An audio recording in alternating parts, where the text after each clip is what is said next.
Chequen esta cita. Argumentación y violencia. Argumentación en tanto capacidad de escuchar al otro y responderle y defenderse e intercambiar creencias y modificar las propias creencias y respetar desacuerdos y negociar. Y violencia en tanto meramente imponerse. Conforman pues dos modos básicos de comportarse. Los dos modos básicos de tratar diferencias y sentir y actuar ante la diferencia.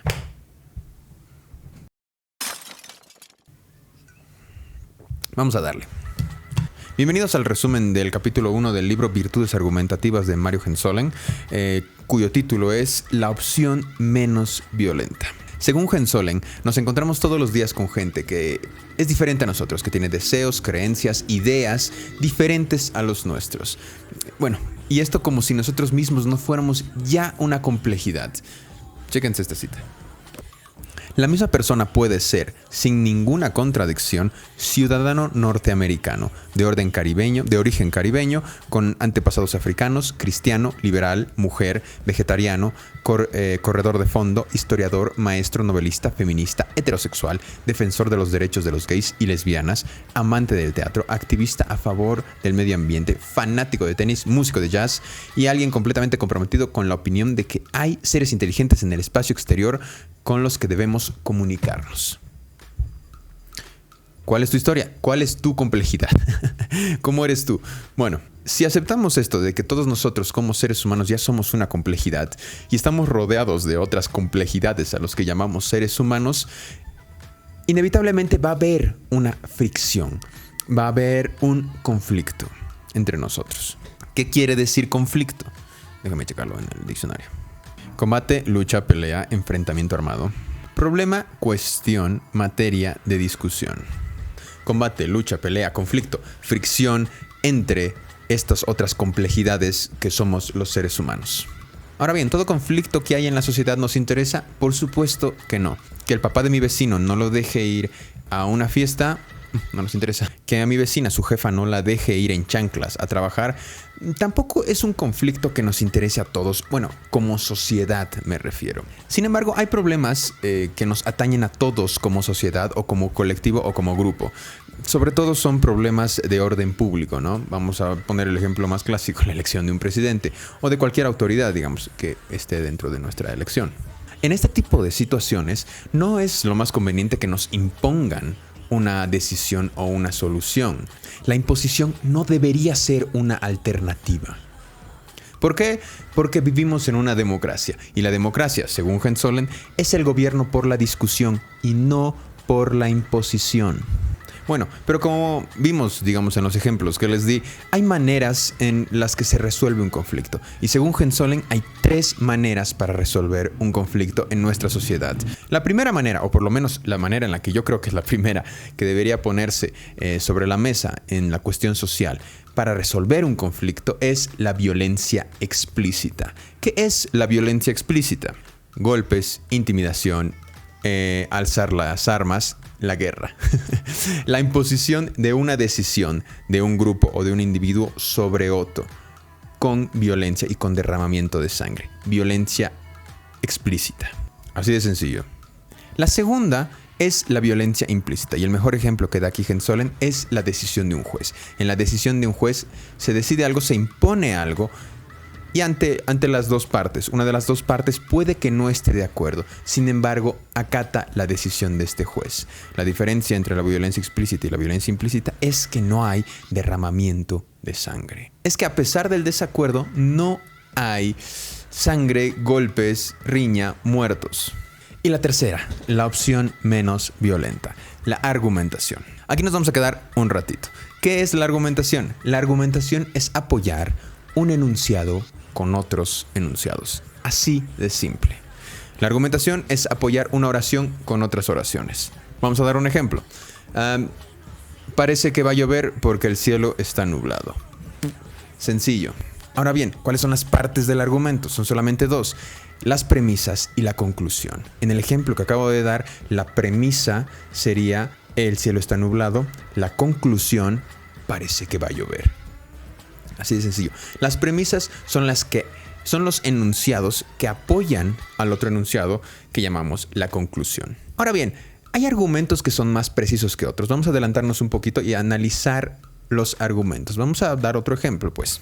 Por ejemplo, podemos decir que el político X no está preparado para su puesto en el gobierno porque no tiene un título universitario. Hasta ahí parece todo bien. Parece que el argumento es sólido. No tiene título universitario, por ende no tiene conocimientos y por ende no está listo para cubrir ese puesto en el gobierno. Sin embargo, valdría la pena ser más precisos. ¿Es necesariamente equivalente que el título universitario sea igual a conocimientos? Más ahora, en la era en la que vivimos, donde estamos a 2 clics de tener cualquier tipo de conocimiento, de tener todo el conocimiento del mundo. Decir que no tiene un título o que no tiene una carrera no significa que no tenga los conocimientos necesarios para ocupar ese puesto. Y no me malinterpreten, no quiero defender a nadie aquí. Me refiero a que puede haber argumentos que por su imprecisión atrapen a la gente y les haga decir, oye, sí, esto es verdad, esto es cierto. A lo mejor, para ser más precisos, podemos decir, oye, como este político no lee, es un iletrado. Ya sé, no suena tan bien, no rompe tanto, pero hay que ser más preciso. La cuestión de los argumentos, de la argumentación, es así. Ahora bien, ¿cómo se analiza un argumento? Una manera muy fácil, muy sencilla que nos da Jens Sollen es ponerlo en formato estándar. Quiere decir que después de que hayamos, lo que quieras, visto un video, haber leído un libro, haber leído un artículo de periódico, saquemos aparte las premisas y la conclusión. Es decir, el enunciado principal y todos los enunciados que lo respaldan. Vamos a hacer un pequeño ejercicio. Chéquense este párrafo. La democracia y el tejido social penden de un hilo.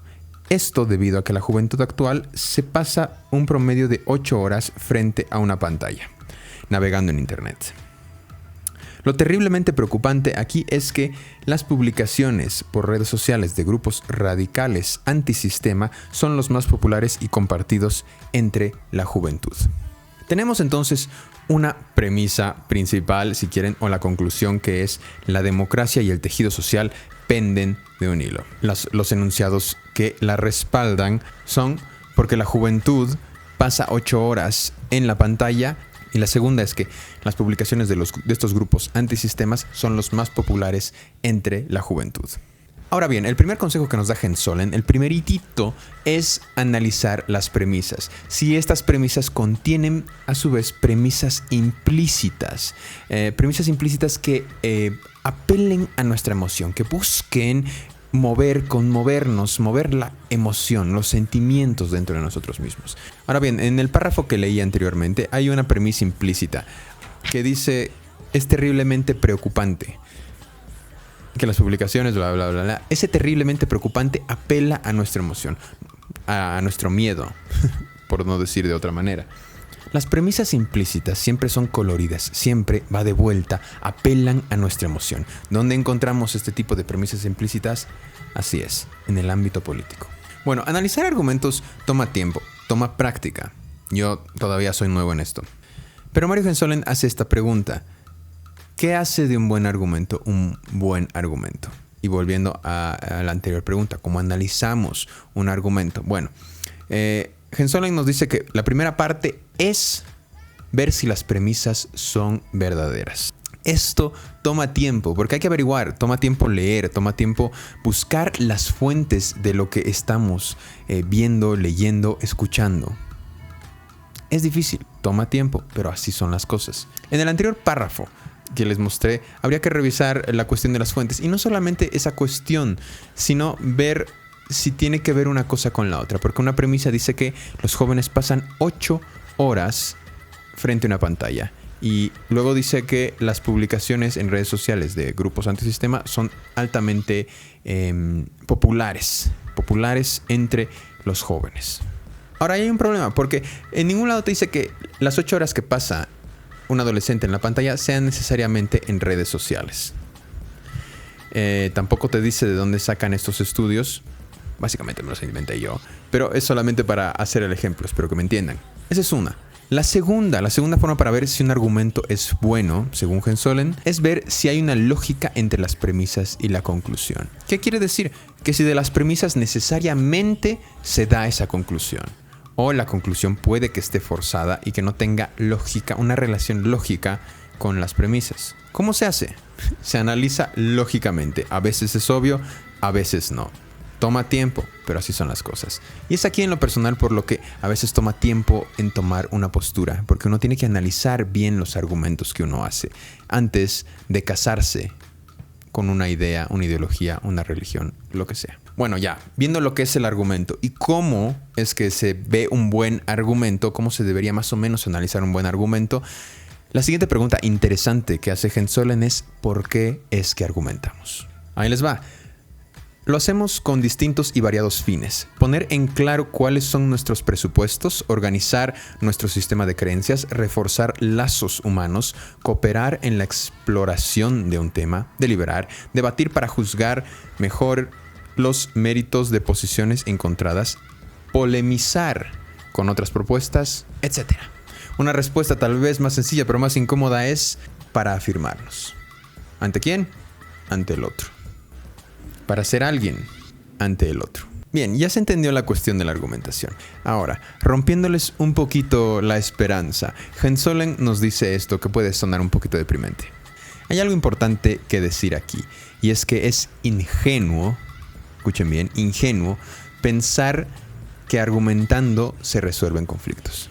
¿Por qué? Porque es difícil convencer a alguien solamente con argumentos. Tal vez por eso es más fácil la violencia, ¿no? Gensolen dice lo siguiente: nuestros sistemas políticos son inmaduros, porque las decisiones tomadas no se basan en los mejores argumentos, aunque aquellas decisiones buscan justificarse argumentando. ¿Qué quiere decir?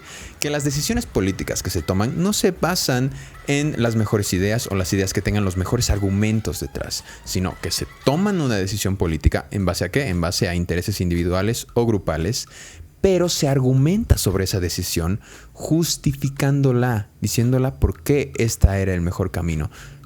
No sé si se entiende la diferencia. Es como cuando tu mamá te pega y te dice te pegué por tu bien.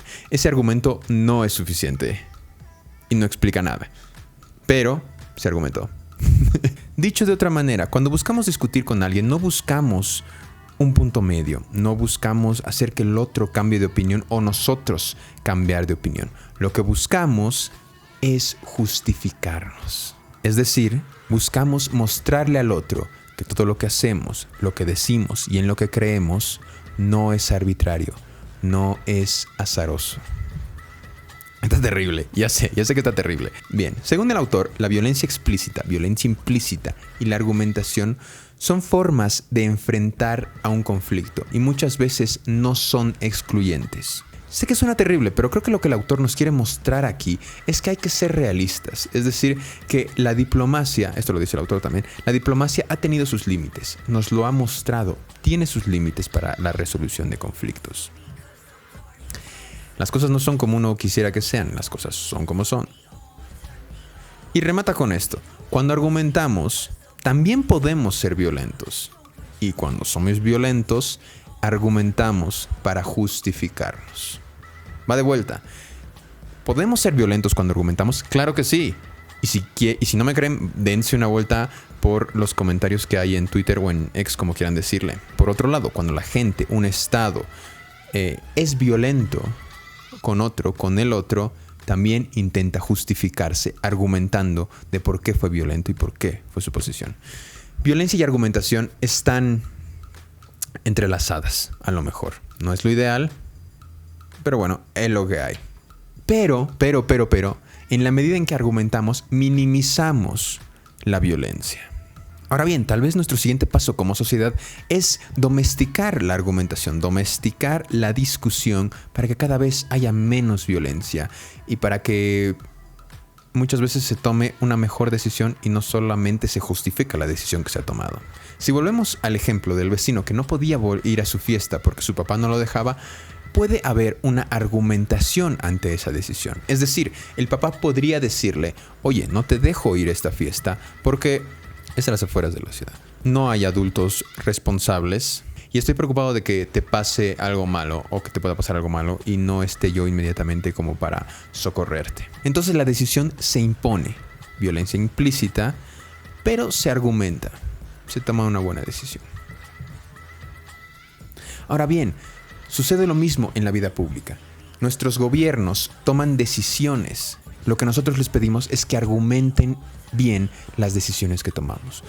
A lo mejor también nuestra labor será analizar si los argumentos que ponen para esas decisiones son buenos, son malos, son mediocres. No tienen lógica tal vez. Y listo, ese es el papel de la argumentación en la vida pública. Y esa es la opción menos violenta. Así acaba el primer capítulo. Si les gustó, esperen al siguiente.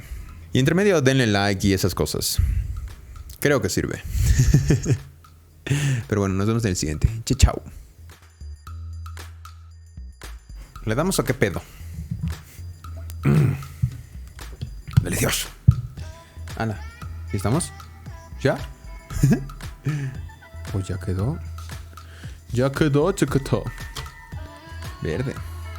Me cansé, hombre. Me cansé, no tengo voz. ¿Será un sueño? ¿Una utopía? Pensar que algún momento dejaremos la violencia para solamente argumentar. Ya creo que sí, definitivamente. Creo que somos demasiado animales como para dejar ese lado violento de nosotros. De hecho, alguien me contó una vez que había como 3 características de la antropología, que una era a ver si me acuerdo. Lo ritual, la jerarquía y la violencia. Parte de todo el reino animal y de nosotros. Bueno, vayamos en contra de ese instinto. Y sí, de paso rompamos un poquito los huevos a los políticos. Yo digo, si se metieron ahí, que aguanten vara, ¿no?